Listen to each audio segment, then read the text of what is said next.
is my plan to dismantle the deep state and reclaim our democracy from Washington corruption once and for all, and corruption it is. First, I will immediately reissue my 2020 executive order restoring the president's authority to remove rogue bureaucrats, and I will wield that power very aggressively. Second, we will clean out all of the corrupt actors in our national security and intelligence apparatus, and there are plenty of them. The departments and agencies that have been weaponized will be completely overhauled so that faceless bureaucrats will never again be able to target and persecute conservatives, Christians, or the left's political enemies, which they're doing now at a level that nobody can believe even possible. Third, we will totally reform FISA courts, which are so corrupt that the judges seemingly do not care when they are lied to in warrant applications. So many judges have seen so many applications that they know were wrong, or at least they must have known. They do nothing about it. They're lied to.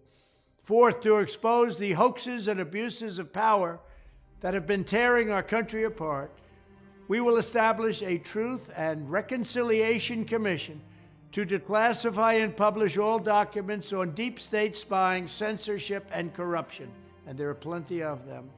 Fifth, we will launch a major crackdown on government leakers who collude with the fake news to deliberately weave false narratives and to subvert our government and our democracy. When possible, we will press criminal charges. Sixth, we will make every Inspector General's office independent and physically separated from the departments they oversee so they do not become the protectors of the deep state. Seventh, I will ask Congress to establish an independent auditing system to continually monitor our intelligence agencies to ensure they are not spying on our citizens or running disinformation campaigns against the American people, or that they are not spying on someone's campaign like they spied on my campaign. Eighth, we will continue the effort launched by the Trump administration to move parts of the sprawling federal bureaucracy to new locations outside the Washington swamp. Just as I moved the Bureau of Land Management to Colorado, as many as 100,000 government positions could be moved out, and I mean immediately, of Washington to places filled with patriots who love America, and they really do love America. Ninth, I will work to ban federal bureaucrats from taking jobs at the companies they deal with and that they regulate. So they deal with these companies and they regulate these companies, and then they want to take jobs from these companies. Doesn't work that way. Such a public display cannot go on, and it's taking place all the time, like with Big Pharma. Finally, I will push a constitutional amendment to impose term limits on members of Congress. This is how I will shatter the deep state and restore government that is controlled by the people and for the people. Thank you very much. That clip alone bears a deliberate and striking resemblance to and echoes the speeches regarding the deep state given by beloved President John F. Kennedy throughout the corridors of time. A leader who fought tirelessly and made it his life's mission to thwart these forces that sought to snuff out the freedoms, liberties, and dreams that we all enjoy. And as a result of this, on 13 July 2024, President Donald J. Trump was nearly decapitated by an assassin's bullet in Butler, Pennsylvania. An assassin, I might add, that spent extensive amounts of time at Fort Bragg, along with the other man suspected of trying to carry out the second assassination attempt that followed 2 months later. Once again, we saw a seemingly impossible convergence of elements and astronomically doubtful security lapses, all centered around one man. But this time is the first time that God himself spared us from the agony of losing yet another inspirational and patriotic leader who signifies change and governmental transparency and accountability, and who, most importantly, is pushing to dismantle this clandestine apparatus that seeks to undermine the authority of the president, other elected officials, and the American people's will, all in a vapid attempt to uphold their grip on society and to continue selling out for a profit and uncapped power with no regard for its demonic origin. That is why President Donald John Trump after surviving 4 assassination attempts and being elected president for the second time as an outsider, critic, and enemy of this corrupt establishment throughout his first term in office, and especially now, spends all of his time at his Mar-a-Lago estate, safeguarded tenfold by only the most trusted and loyal members of his inner circle. After the last known assassination attempt, he no longer places his trust in the Secret Service and has gone as far as to hire outside security detail. These outside security forces are likely the culprits behind the drone sightings in New York, New Jersey, and around and above his various other estates. As of right now, I'm not sure, but I guess he'll tell us on Monday. And he has gone as far as to make a last-minute change to move his inaugural address to the inside of the Capitol building, effectively shielding him from outside perpetrators. I believe that he is shielding himself and his team of dedicated patriots from the long-disclosed wiretapping that happens at the White House and other federally funded facilities. Have you ever noticed that any and all communications with the public are strictly released through the mediums such as his own social media network known as Truth Social and X, owned by Elon Musk, in that he advocates for the abolition of government-subsidized surveillance of our own citizens? And did you notice that in order to gain access, that the thoroughly corrupt and dementia-laden inept President Joe Biden, at the behest of his even more so corrupt advisors, ordered the FBI to raid Mar-a-Lago with orders to kill, knowing full well that there were Secret Service agents armed to the teeth with powerful weaponry, effectively placing everyone in the immediate vicinity in immediate danger? I truly believe that this was done as an opportunity to take him out.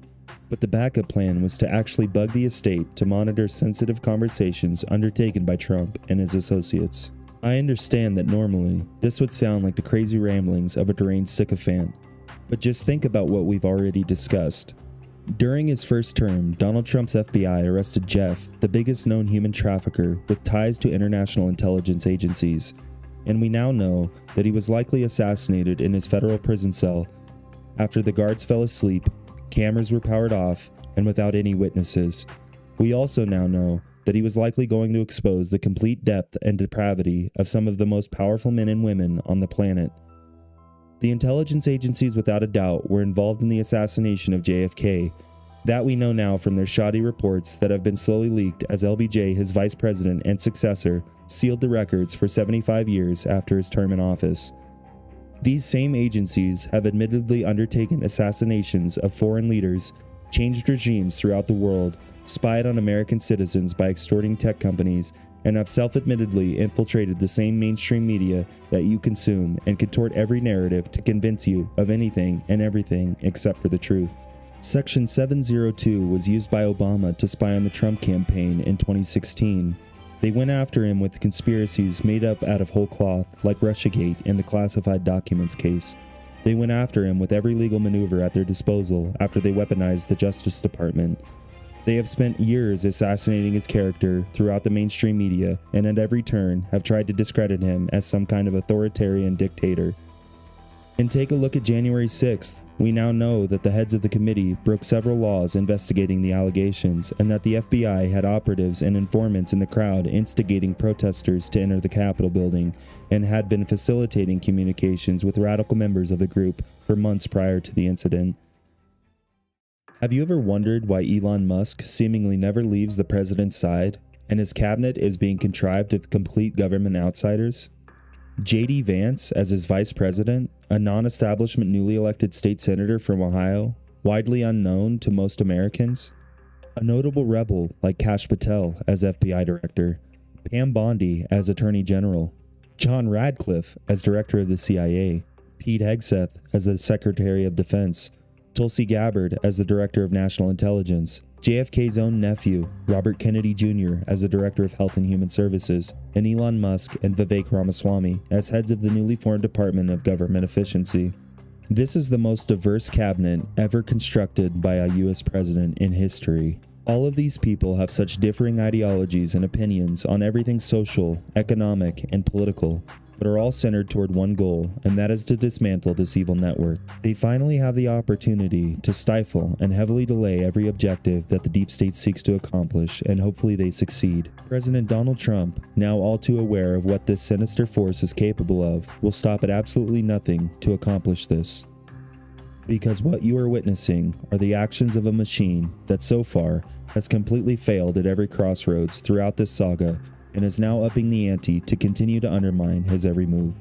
I fear for the safety of Trump and the safety of every single one of his cabinet nominations, as these people are the last line of defense against it.